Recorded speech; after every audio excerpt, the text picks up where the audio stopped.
அன்புக்குரிய மாணவ செல்வங்கள் அனைவருக்கும் இனிதான வணக்கங்கள். இன்றைய காணொலியிலே நாங்கள் பார்க்க இருக்கின்ற விடயம் எண்கள் சார்ந்த மடங்குகள் தொடர்பான ஒரு விடயத்தை தான் பார்க்க இருக்கின்றோம்.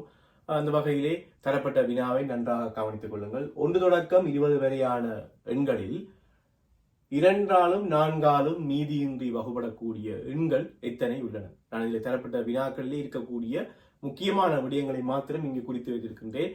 1 தொடக்கம் 20 வரையான எண்கள் 1 தொடக்கம் 20 வரையான எண்களில் 2ஆலும் 4ஆலும் மீதியின்றி வகுபடக்கூடிய எண்கள் எத்தனை காணப்படுகின்றது என்றுதான் வினா. 2ஆலும் 4ஆலும் மீதியின்றி வகுபடக்கூடிய எண்கள் எத்தனை உள்ளன?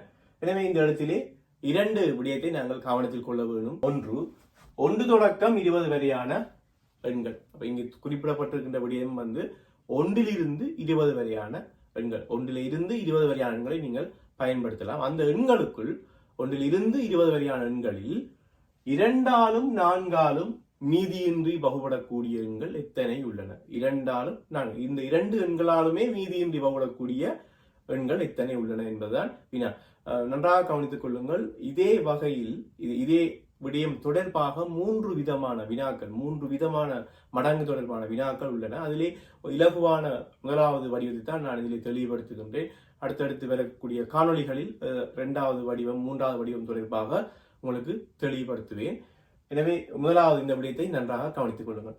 ஆகவே 1 தொடக்கம் 20 வரையான எண்களில் 2ஆலும் 4ஆலும் மீதியின்றி வகுபடக்கூடிய எண்கள் எத்தனை உள்ளன என்பதை பார்க்க இருக்கின்றோம். அடுத்து நாங்கள் கவனிக்க வேண்டிய மிக முக்கியமான விடயம் தரப்பட்ட 2 இலக்கங்கள் 2, 4. இந்த 2 இலக்கங்களுக்கு இடையிலும் இருக்கக்கூடிய தொடர்பினை நாங்கள் கவனித்துக் கொள்ள வேண்டும். தொடர்பு என்று சொல்லுகின்ற போது 2 இலக்கங்களுக்கும் இடையில் மடங்குகள் சார்ந்த தொடர்புகள் இருக்கின்றதா என்பதை பார்க்கலாம். உதாரணமாக 2ம் 4ம் ஒன்றுக்கொன்று மடங்கான இலக்கங்கள். உதாரணமாக 2னுடைய 2 மடங்கு 4, 2னுடைய 2 மடங்கு 4.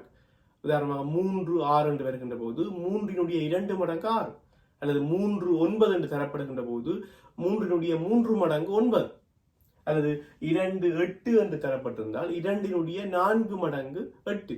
இவ்வாறாக மடங்குகள் சார்ந்த தொடர்புகள் இருக்கா என்பதை பார்க்க வேண்டும். இதிலே இருக்கின்றது. இவ்வாறு மடங்குகளாக தரப்படுகின்ற போது 2ஆலும் 4ஆலும் மீதியின்றி வகுபடக்கூடிய முதலாவது எண் இந்த 2 எண்களிலும் பெரிய எண் தான் முதலாவது எண்ணாக இருக்கும்.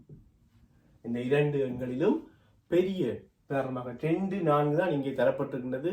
2ஆலும் 4ஆலும் மீதியின்றி வகுபடக்கூடிய எண்களை நாங்கள் பார்க்கின்ற போது அதனுடைய முதலாவது எண்ணை நாங்கள் கண்டுகொள்ள வேண்டும். ஏன்னு சொன்னால் அதனுடைய மடங்குகள் தான் 2ஆலும் 4ஆலும் மீதியின்றி வகுபடக்கூடிய எண்களாக இருக்கும். எனவே 2, 4 இந்த 2 எண்களையும் 4 தான் பெரிய எண். எனவே 4னை எடுத்துக்கொள்வோம். இந்த 4 தான் 2ஆலும் 4ஆலும் மீதியின்றி வகுபடக்கூடிய முதலாவது எண்ணாக இருக்கும். 2ஆலும் 4ஆலும் மீதியின்றி வகுபடக்கூடிய முதலாவது. அதன் பின்னர் இந்த 4னுடைய மடங்குகளை காண வேண்டும். அதன் பின்னர் 4னுடைய மடங்குகளை பார்க்கணும். 4, அடுத்ததாக 8, அடுத்ததாக 12, அடுத்ததாக 16, அடுத்ததாக 20, 24, 28, 32, 36, 42 இவ்வாறாக 4னுடைய மடங்குகள் சென்று கொண்டிருக்கும். ஆனால் எங்களுக்கு தேவையானது 1 தொடக்கம் 20 வரையான எண்கள். 1லிருந்து 20 வரையான எண்கள் தான் இங்கே சொல்லப்பட்டிருக்கின்றது. எனவே நான் 20ஓடு நிறுத்திக் கொள்கின்றேன். 4, 8, 12, 16, 20 இந்த 5 எண்களும் தான் கேட்கப்பட்ட கேள்விக்கான விடையாக இருக்கும். இந்த 5 எண்கள் எத்தனை என்றுதான் இங்கே கேட்கப்பட்டிருக்கின்றது. ஆகவே 5 எத்தனை எவை என்று கேட்கப்படவில்லை. 1 தொடக்கம் 20 வரையான எண்களில் 2ஆலும் 4ஆலும் மீதியின்றி வகுபடக்கூடிய எண்கள் எத்தனை உள்ளன? 5.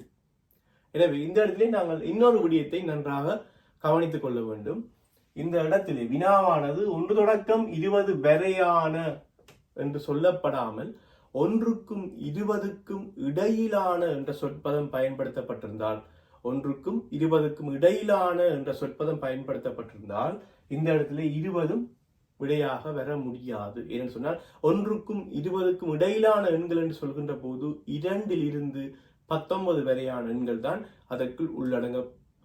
2லிருந்து 19 வரையான எண்கள் தான் உள்ளடங்கும். ஆனால் இங்கு அவ்வாறு இல்லை. 1 தொடக்கம் 20 வரையான எண்கள். எனவே இந்த இடமும் நீங்கள் மிகவும் கவனிக்க வேண்டிய முக்கியமான இடமாக இருக்கும். இந்த சொற்பதங்கள் அதே போல இந்த 2 எண்களும். எனவே நன்றாக நினைவு வைத்துக் கொள்ளுங்கள். இவ்வாறு மடங்குகளாக வருகின்ற போது அந்த மடங்கே இருக்கக்கூடிய மிகப்பெரிய எண் தான் 2 எண்களாலும் வகுபடக்கூடிய முதலாவது எண்ணாக இருக்கும். இது மடங்குகள் தொடர்பாக வரக்கூடிய எந்த ஒரு எண் சார்ந்த வினாவுக்கும் இது பொருந்தும்.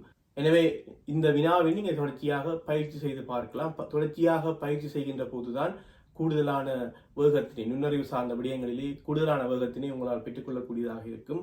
தொடர்ச்சியாக இன்னொரு வினாவிலே உங்களை சந்திக்கின்றேன். நன்றி.